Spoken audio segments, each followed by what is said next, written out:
Sit back, relax. Strap on your seatbelt.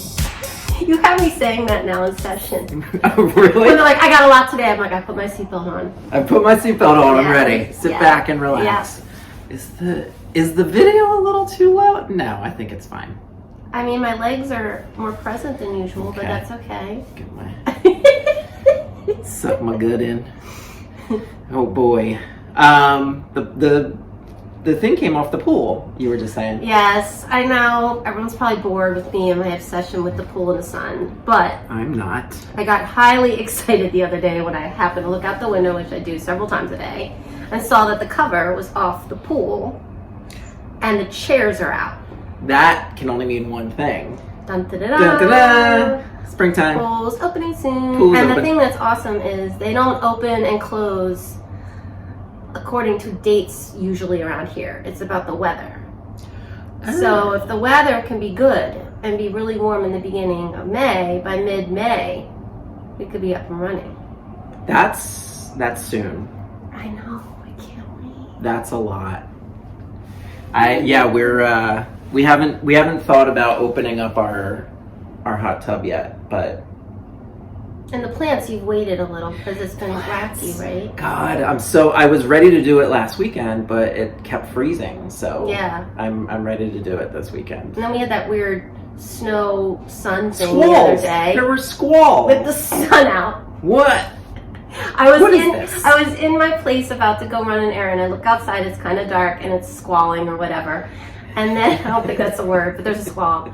And then I put my coat on, I'm like, whatever, I have to get this done. I go downstairs, 11 floors down, I go towards the door. The sun is out.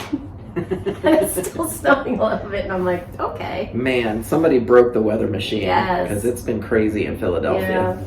Yeah. So I want to kind of jump right into what we're talking about today. Because this is the first time that we've seen each other since Sunday. Well, since last week when we did the show. But Sunday was the Oscars. Oh, you said we saw each other since Sunday. No, we haven't seen each other since Wednesday, but Sunday since the Oscars happened. Yeah. And all anybody can talk about is that freaking slap. So as soon as let's do this and then we'll have that to talk about. Don't hit me. We as soon as we saw each other today started talking about it, and everybody's talking about it. So I feel like it's something we could unpack. Yeah, like you said, there's a lot in what happened from our perspectives that touches on a lot of stuff we've discussed. Yes. And things that are relevant to what we do. Yes, absolutely. Of course, we have to assess it through that lens too. Right. There's like 20 different layers to this whole thing. So I want to try to unpack it just from our perspectives as human beings, but also as a therapist and a coach, and like this show in general of asking interesting questions. I mean, and having interesting conversations. I think there's a lot here to have a really interesting conversation about, because there's so much that is like this incident touches on. So yeah, and the question is not, hey, did Will Smith slap Chris Rock? Because we know the answer to that. Hey, did that really happen?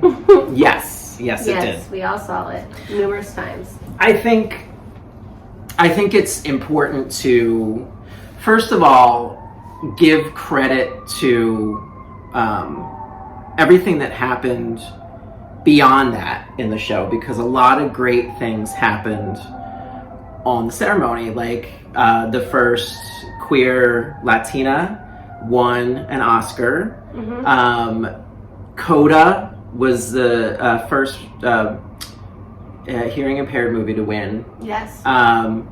Deaf actor won an award. Dune won all kinds of awards because it was such a pretty movie. There was a lot of different like representation. Questlove won an award for his documentary he did, Summer of Soul. Philadelphia. Right? Billie Eilish won an award for a James Bond song, which happens every year, but it was a good song. I like Billie Eilish. But it was such a great show, and and Jane Campion won female director, which I think that was like just the third time in the whole history of the Oscars that the woman won Best Director. Okay. You know everything. I didn't watch it. I just watched the slap.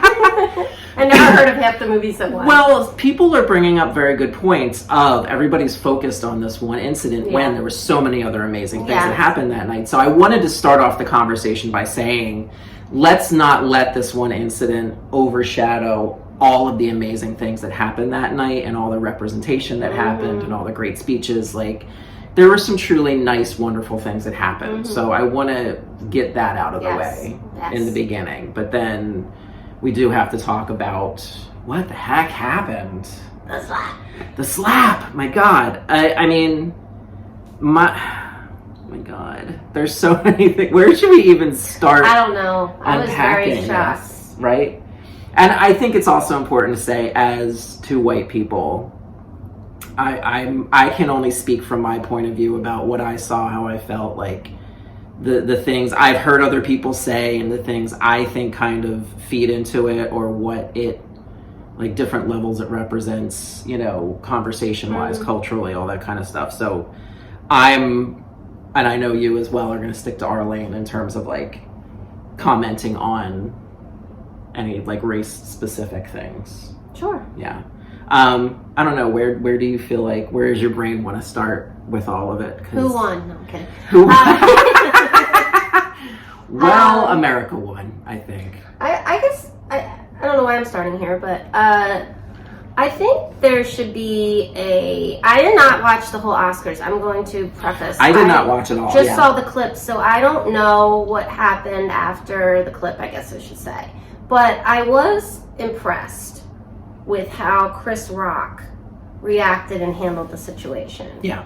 I was a little flabbergasted at that too, because I thought he did it so well, and knew what to say to de-escalate, didn't keep it going back and forth too long. So I think he handled the situation. I'm not throwing a whole bunch of bones, but I think that he handled the situation well, and I think that is a really good example of how to react when somebody is being violent or is somewhat out of control, which I'll say that probably characterizes what happened, is just to react with calmness and poise the best you can, which is very hard. And I think he did that well.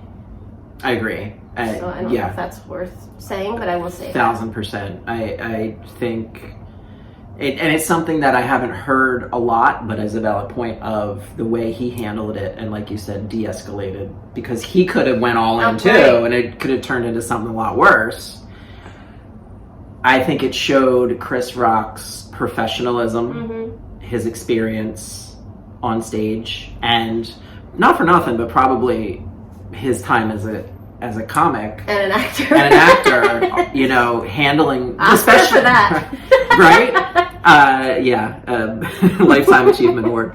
But I mean, a comic specifically, when you're on stage telling jokes, I think you build up a tough skin, but also work your muscles and how to handle people like that. So I think that speaks to his experience as a professional. And you're right, like the way he de-escalated the situation, I think was like a master class in, you know, literally the eyes of the world are on you, and you handled yourself amazingly. So yes, well done, Chris Rock. I know Chris Rock doesn't need to hear this from us. I know he listens, but Chris Rock, well done. That was well done. Well leaving done. It at that. Leaving it at that. Also, starting a step back from that, whoever wrote that joke, because I know they have writers on the show, all award shows have writers. So the people that are like riffing and stuff, they don't just come up with it on the spot. There are people in a writer's room or in writer's chairs. I've worked on enough award shows to know. There are writers that come up with this stuff and help the people say what they're saying. So whoever wrote that joke has a lot of explaining to do, because it was just objectively from a comedian's point of view a terrible joke. Yes, and let me ask a question real fast, since you've been on all these award shows. I would guess, and maybe you don't know, I'm not sure, but that they get they can say yay or nay to the jokes that are presented to them. Yes. Okay. They do have a little leeway in that, especially in the moment. Like, it's very hectic backstage in an award show. So if somebody's presenting and, you know, the writers want them to say something, at some point somebody can say, no, I'm not going to say that. Well, he clearly still didn't think anything much of it in the immediate reaction, because he was like, it was just a joke kind of thing. Maybe he feels differently now. Right. But I think that, especially look, I can imagine it's tough for comedians with being funny and doing what comedians do and not stepping over the line. But I think that directly attacking, a person around, I guess we'll call it a disability or a medical condition, when you know that it's a medical condition. If she had just shaved her head for fashion sense, it might have been a funny joke. But it's public. Right. She's been public about what's going on, and I can't ever say the word right. Alopecia. Alopecia. I have a problem with that word. But I'm here to help. Yeah, thank you. You're welcome. I thought it was a bad joke, and it was not kind, and I think he was wrong in that sense. Period. I mean, other comedians and people who work in comedy may disagree with me, but there's a rule of not punching down. And, you know, because it's never funny. Because it's just people in power or that have power making fun of people that don't have power. And that's not funny. It's just a jerk move. And so that's why, for me, the joke wasn't funny. Like, don't punch down. There's other ways you can have fun with. I mean, she's Jada Pinkett Smith. Like, she was in, what's that movie she was in? Oh man, it was like an old eight. Like, she's been in literally a ton of movies. They weighed them. It's a ton. She's been in a ton of movies. There's a million other things you can rib Jada Pinkett Smith about. Like, just stay away from alopecia. Something she struggles with, something she's likely insecure about. Yeah, that's not cool to come right at somebody like that directly in front of millions of people. So bad joke, just not a good joke. Right. So yeah, and that brings up the point of, you know, not making fun of people's disabilities, but also it's a woman, it's a black woman, and you're making fun of a black woman's hair. Like, yes, please don't. Just let's not anymore. You know, we just passed the Crown Act, which makes it illegal to discriminate. Which, if you're white like me, you may not know. There's a lot of discrimination that happens in the workplace around black women's hair. And I mean, black men's hair, but I think more so for women, because they just have a lot more, like, style, and like, I'm just they maybe more often have longer hair, I'm just locks, jealous. or whatever. I'm jealous because it's great. But yeah, so all of that happening right now, it was just in poor taste and bad timing on that front as well. Yeah. Like, just don't make fun of a black woman's hair. Don't touch it. Don't, like, just don't. Yeah. And then that leads into, some people were saying, oh, it was really nice to see a husband stand up for his wife and protect his wife. You know, I can only speak from a male point of view, but I don't think women need my help defending them from a joke. You know, I don't know, I would love to hear your take on that specific facet. No, I don't think that women need that. I think in a relationship, though, partners do defend one another, woman or man. So I don't think it's out of the ordinary to be inclined to do so. But I think that, like, the obvious, here I'll state the obvious, the way in which he went about it was absolutely the wrong way. And she also handled herself well in the moment. I don't know what happened after, but I just think that, I don't know. I get your, I'm thinking as I'm talking, I get your point, and we don't need you to come in on your horse and fight the war for us. But I think that it's okay to say, I think it's natural with your partner. I don't necessarily think that's an unnatural, necessarily an unhealthy thing or a sexist thing or whatever you want to call it. But I think there's a time and a place and a way. And potentially consulting with your partner about it, which she didn't get the chance to do.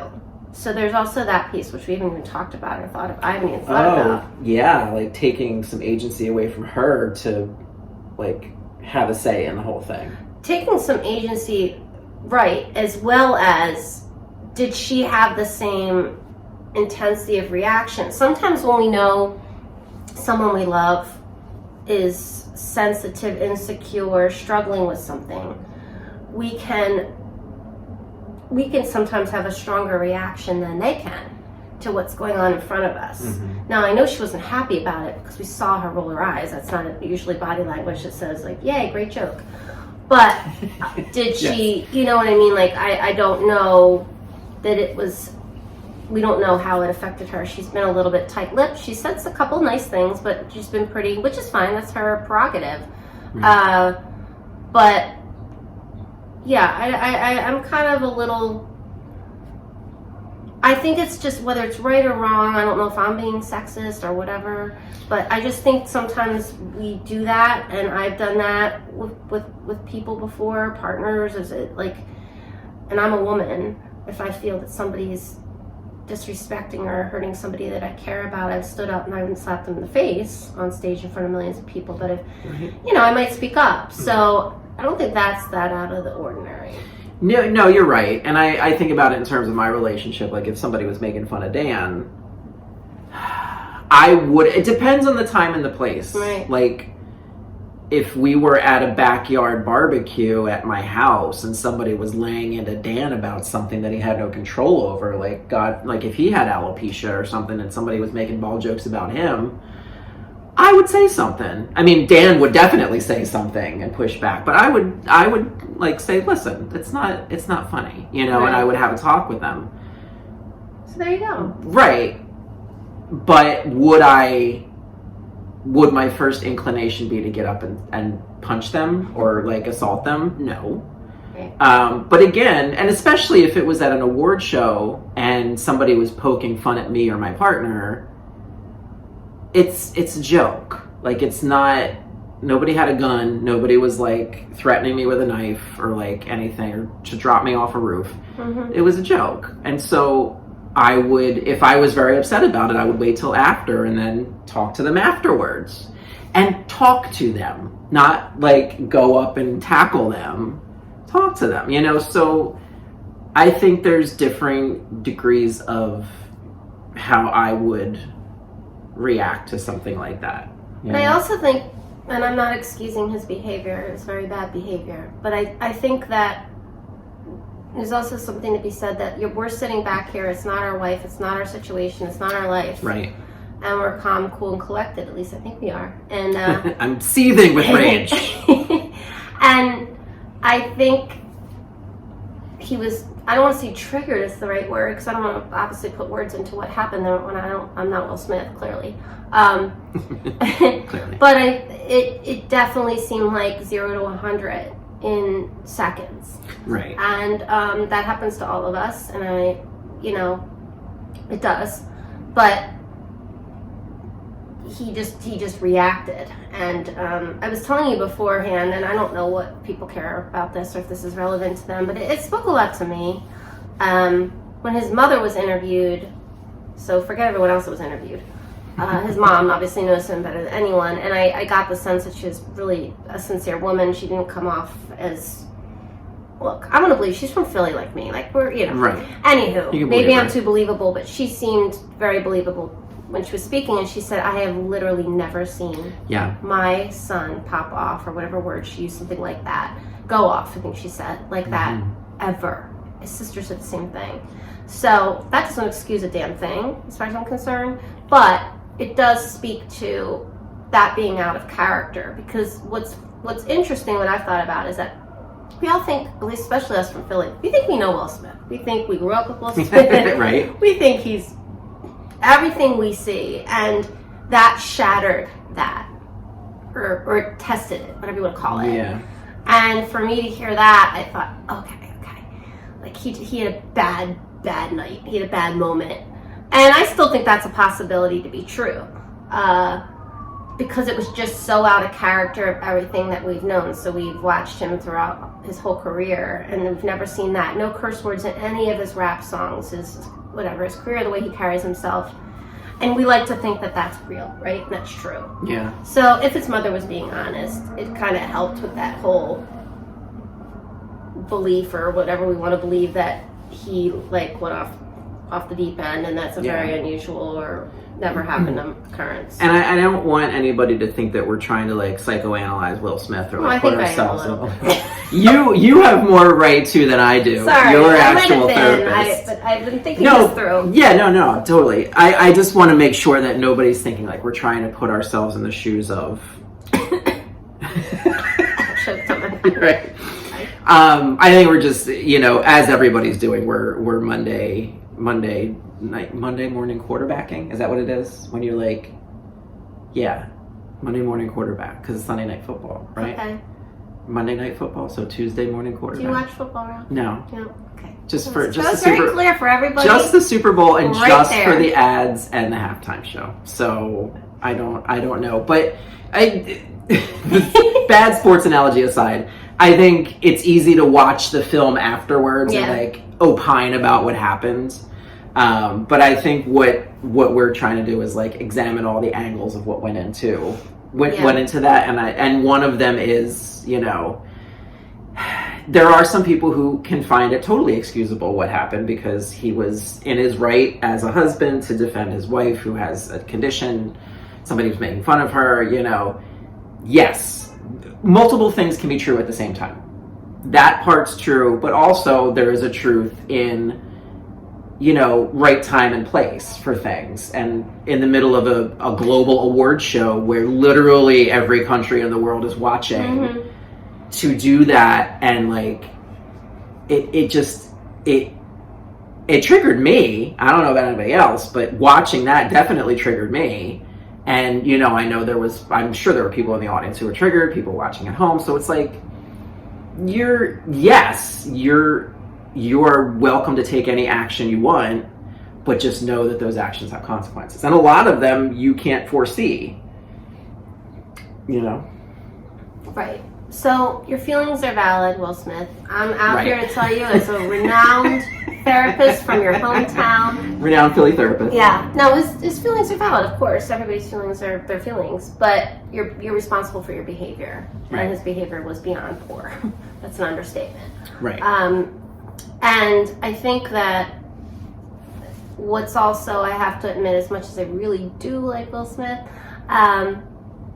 he's also so far gotten away with a lot, given who he is. I don't know if this is a point to get into. It's another valid point. It kind of is interesting, because if that was somebody that wasn't Will Smith, if that was somebody that wasn't famous and was just like at the Oscars, I'm sorry, they would have been immediately removed and likely arrested or charged, whatever. Right.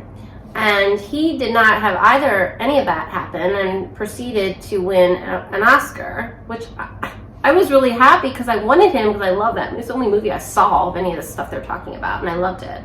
I really wanted him to win that award. But, the fact that he carried on like that, and then went to the parties and all of that, if he wasn't Will Smith, that wouldn't have happened. So there's that. I don't know what to really do with it.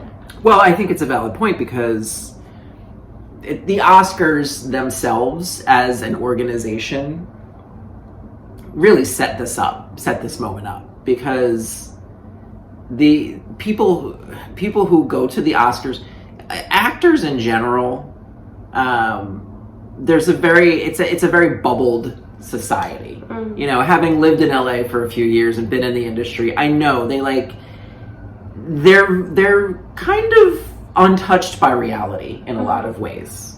And that's why I got frustrated and left, is because dealing with people when you are firmly in reality with your 2 feet, and you're dealing with somebody who is removed from reality with both of their feet and all of their body parts are in the bubble, it weighs on you. So, you know, that happening within that bubble, people didn't know how to handle it. You know, because it's like, what do we do? We're all dressed up. We're at the Oscars. This doesn't happen at the what happened? Well, what now? What you know what I mean? It makes you think if like something like that happened at in England with like something with the Queen. Somebody busted up and did a slap. Somebody slapped the Queen? Not necessarily the Queen, because that person would be dust. Not necessarily her, but just something like that. I think. I mean, I don't know much about it, but that's not something they would even like foresee happening. So if it happened, they'd be like, whoa. Well, also, they have more leeway. Like if somebody tried that in a room where the Queen was, they would be a distant memory. You know, maybe it was a bad analogy, but I was just thinking. But no, it's a good analogy because it's the same kind of like bubble, but I think there's more permission in that bubble. Because it's like a government. Because it's a government thing, right? But the Oscars, I mean, I get it. Like, what do you do with one of the most famous men in the world when he hauls off and slaps somebody on stage? Like, what is the consequence? What do we do with that? You know? What? Oh, hang on. Sorry. That's okay. I don't want to apologize, but I did. Maybe we close the... Yeah.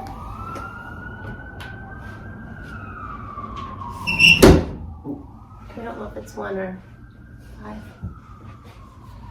That's okay. That's better. Ooh.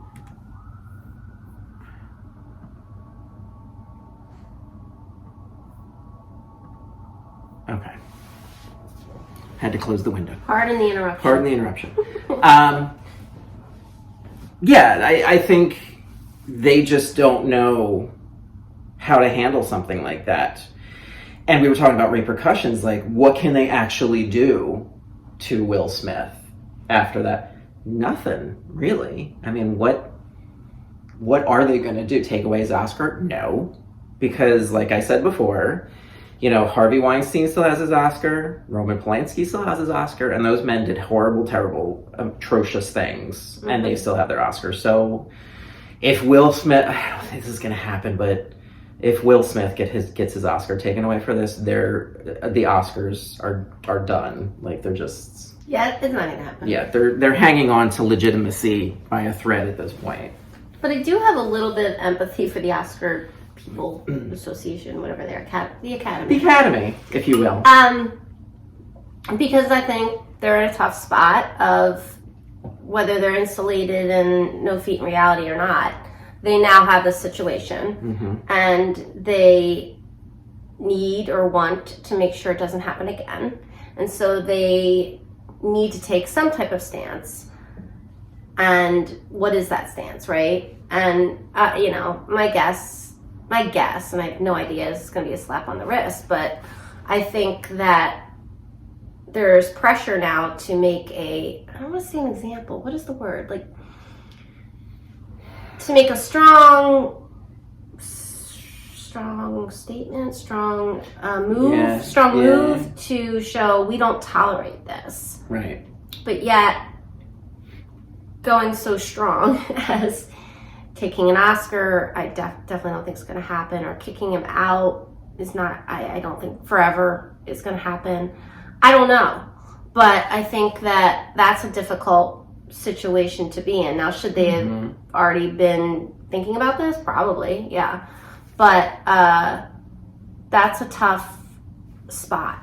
I do kind of feel a little bit for them because, yeah, and they're not the only, I mean, look, there's lots of institutions and situations that have had to deal with this kind of thing before. But I'm curious what they'll do, but I don't think they're going to do much. Yeah. And I don't think I don't think he needs, like, I could know him, which is really scary right now, but I don't think that he needs a consequence to recognize how bad his behavior was. That's a guess. Total guess, don't know the man. But at the same time, how different can you be treated than somebody else? Like, that's a good point, because the consequence at this point wouldn't be for him, it would be for everybody else to say, don't nobody else try this, because you're not going to get away with it. But you got away with it. So I mean, it's not like they can't really do anything. They can't. It's like, it's done. Some people were saying, that's what I was going to say. Some people were saying that it was all staged. I don't believe that for a minute. No. I read body language and stuff. Yeah, and you're a comedian. So I read body language pretty good, and knowing who I know and doing what I do, that did not look or feel staged in any way. No, and I think also there was also speculation that they, of course, are bringing stuff back from the past that he said, Chris Rock, about Jada, from whatever, and then people like, has he had ongoing beef with him, and that this was like the final straw? Who knows? Yeah, but either way, there's other ways. Like you said before we started recording, they wouldn't have put up with this at the VMAs. Nope. Because they're prepared for, I'm not going to mention names for people that fly off, climb on stage and do stuff. They're prepared for that because it's that kind of award show. It's that kind of space. But we're fancier than that. That doesn't happen here. Are fancy. Fancy or fancy. Right? It's like tomato and tomato. Yeah. Going along with the they staged it thing is the Oscars have been losing an audience year over year. It's like, because they're boring. Nobody wants to see it. So a lot of people were thinking, they wanted to spice it up a little bit. People were definitely tuning in to see what happened. But I think the Oscars need to rethink what they're doing anyway. I think it's a what's the phrase? It's like holding on to something that's gone. Yeah. Like that traditional kind of thing. But I do think, I didn't see them. I should really watch the Oscars, I guess. I love their hosts, all of them. And I thought that the whole Wanda Sykes, Amy Schumer, Regina Hall thing was like a great idea. Yeah. And fun and funny and and not rigid. So that's like a good women. Right. 2 black women. Excellent. Mm-hmm. But yeah, I still think I think the problem with the Oscars is no one I know has ever seen the movies. Yeah. I never even heard of them. Yeah, no. Which is probably just me being ignorant. The only one I watched was Dune. I watched King Richard. Will Smith. There you go. I wanted him to win. I loved it. But I watched a little bit of the pre-show so I could check the dresses out. Right. And the outfits. Right. Which is always fun to me. I don't know. I think that I haven't watched the Oscars. I didn't watch last year, I don't think. It's Smallville after the opening act I wish I saw with Beyonce, but that was amazing. Right. But other than the cool musical performances and no, I'm kidding. Joke. But it's just boring. It is. And I think it's holding on to something that needs to be revamped. I mean, nobody's banging down my door asking my opinion about the Oscars. But if they were to, I would say, why does it need to be 3 hours, number one? Yeah, everyone falls asleep. People probably fell asleep before this all happened. It could be an hour long. It could be 60 minutes. Like, do the important ones. If I won an Oscar, I wouldn't care if it was televised or not. So, I mean... Right, because it'd be front and center, and you'd show everyone that ever came by your house. Right. That's what I got. Of course, So, I mean... And plus, it's all like a... That's why people thank their agents and their managers and their casting and all that. That's why it's there, is for people to get their name out there. Nobody's listening but industry people for that kind of stuff. So, Oscar schmoskers.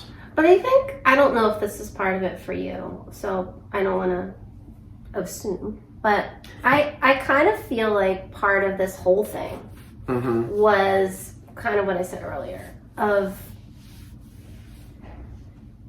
we all had this view of this human as, I don't want to say perfect, like I can't speak for people, but this great guy that did great, he handled himself, he was well-liked, very well-liked, and has been, and I don't want to say past, but it's like the way that we interpret and process this, I feel like that part of it is we still want to like him, and we still want to, I don't know, there's like a part of that, whereas if this was like one of the people that's caused a lot of trouble, I'm not mentioning any names, and they had gone off, we would have been like, oh, and there they go again. Right.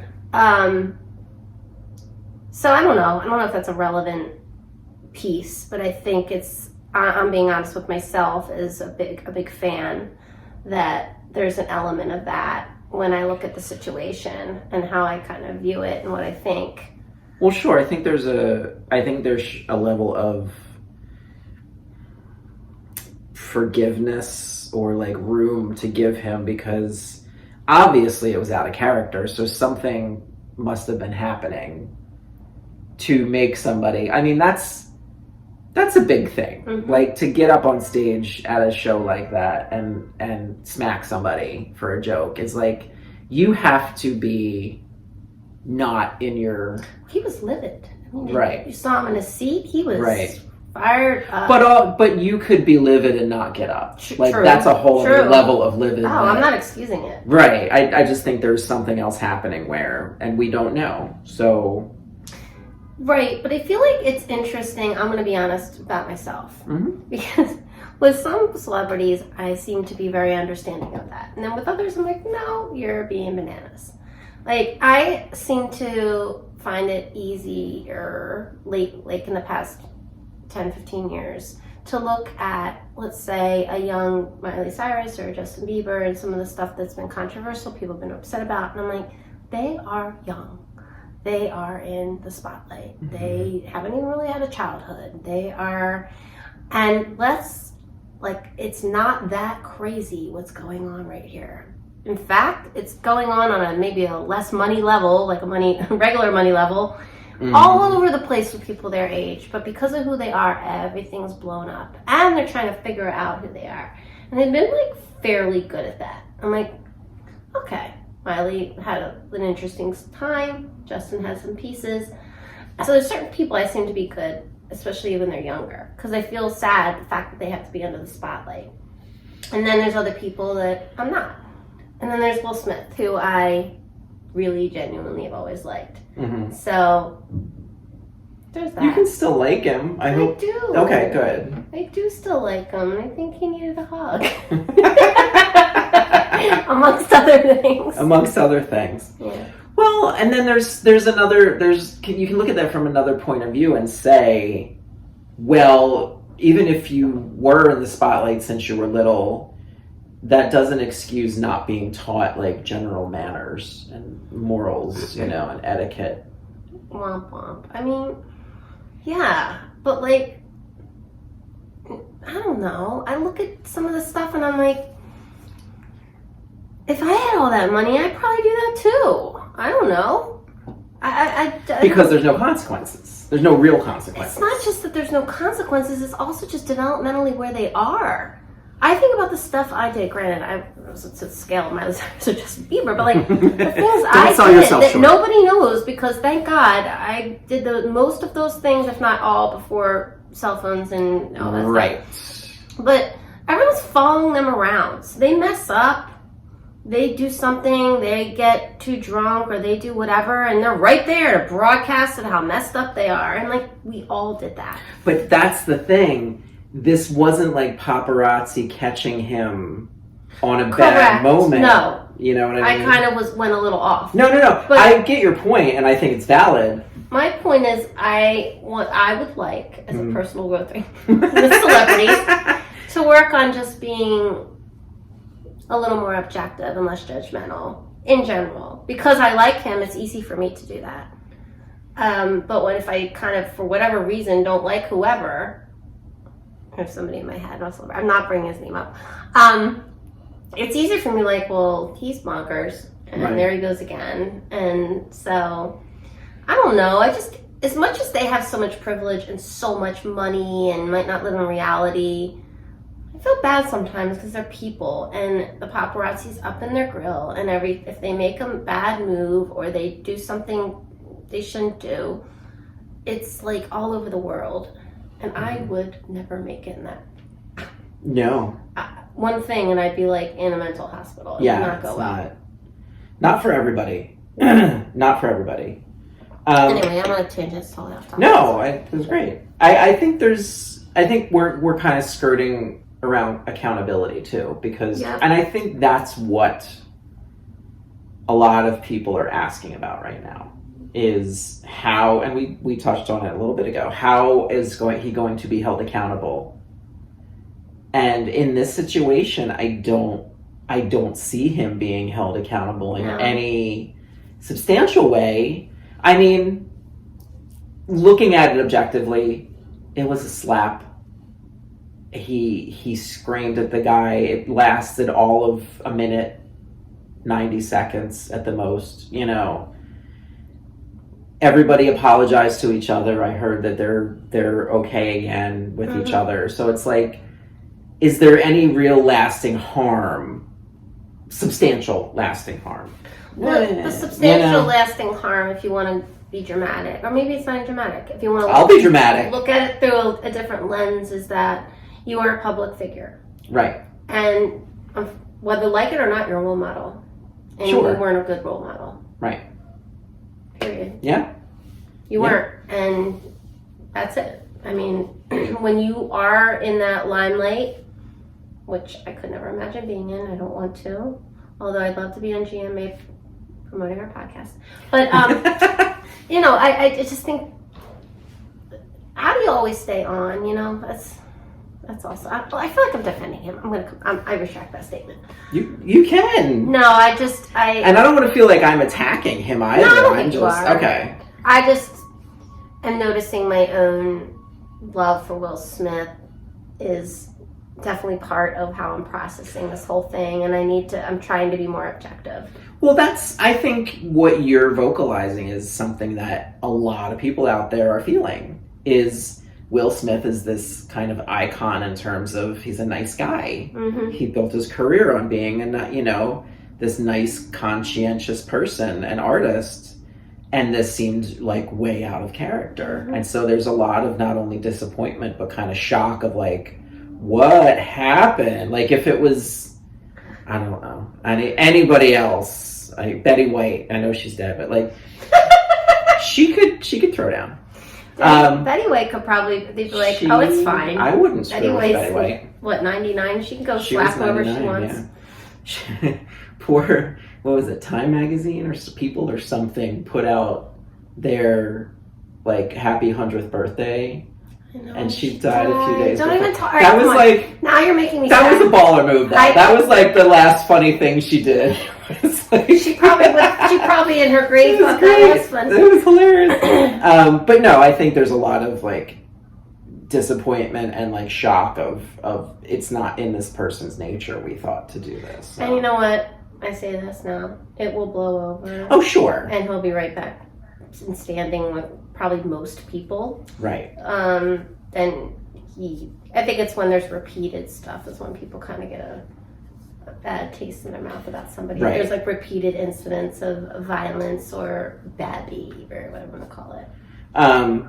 I do want to, again, I want to reiterate, there was a lot of other amazing things that happened at those Oscars.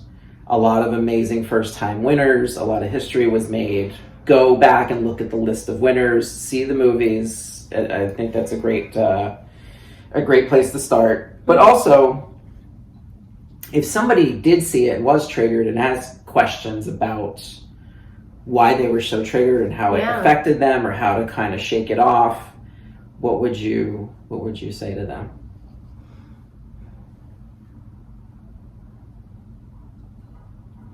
I mean, my guess is if you were triggered, it was probably something around your own experience not feeling safe, being assaulted or abused. excuse me, and that if that is something that came up and is not going back down, or something that's still very strong, that my advice would be to seek some help about that, or to see someone. If it came up and it left, then it's probably what it triggered. But most of the time when we're triggered, it's because it's setting off something that we went through, right? It's lighting that fire, and it can be very intense. So just paying attention to how you're feeling, if it's getting better over time, are you obsessing more than we are about the story? Is that perpetuating the feelings?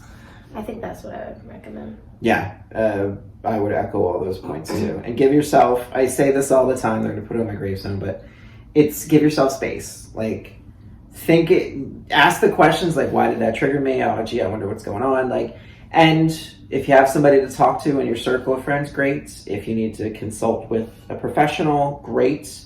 Do what you got to do to take care of yourself. And I think the other piece I want to mention really fast is don't judge yourself. Don't, it'd be very easy to be like, what the heck's wrong with me that I would be so upset about something that happened on TV? If you've been traumatized or assaulted or whatever wording you want to use, and you are triggered, that can be from anywhere. And it's not like you choose it. It happens to you. And so being kind to self, caring for self, is really one of the most important pieces to that. And extend that don't judge to other people. If you are talking about this or any other kind of something where everybody has an opinion, everybody's allowed to have an opinion. Yeah. So don't judge too harshly. Like I said, multiple things can be true at once about situations like this. So the more we don't judge each other and open up and talk about it and vent about things and ask questions and find connections, that's what this show's about. Yeah. That's what makes good conversations. That's why we do this. So do all those things and look at everything from a positive point of view. And I don't know if anybody can hear the sirens, but thank you, Philly, this is our last episode of the season. I was trying to make it nice, and well, we're just bringing you all part of Philly. We're giving you a little Philly flavor. I don't even hear it. I don't know if you don't hear it as much as I do. I hope it doesn't show up. This microphone picks everything up, so I'm assuming people are going to hear all the sirens that are outside. But we're not in a recording. We're not in a recording. Just, we can't afford. This is a shoestring show. Yep. Secrets out. We are not in a soundproof recording studio. We are not made of money. Well, anybody who's been watching the YouTube channel knows we are not in a recording studio. This is our last show for the season. Yay. Season 3. Love you, friend. In the can. Love you too. Yeah, this has been great. This has been awesome. We're going to take two weeks off. Yes, we're on vacation. We're on vacation for 2 weeks. On vacation from... and then we'll be back with more episodes, more guests, more topics, more questions. If you have questions, we possibly have an answer. I don't know. Or we'll tell you what we think. Yeah. Send us a question. Hey, let me ask you something. All one word at gmail.com. Mm-hmm. You can find us on all the social medias. We are on YouTube. We are on... Facebook, we're on Instagram, and both of us are on LinkedIn and Twitter and Instagram, and I'm on TikTok, so it's like we have all of our bases covered. So wherever... Many avenues to reach out to us. Many avenues. So wherever you are, we probably are. Look us up. All that information's in the show notes. That's it. Yeah. I think that's good. We did it. Another season in the can. Season 4 is when we start breaking out the weird storylines. Like, somebody's going to have an evil twin. Can we wear costumes? We can wear costumes. We're going to have Pirate Day. I'm not going to tell you when. Pizza party where we could just, talk with our mouth full. Yes. I've been doing that this whole season. You have. So more fun to come. Thanks, everybody, as always. And see you next season. See you next season. Bye. Good night.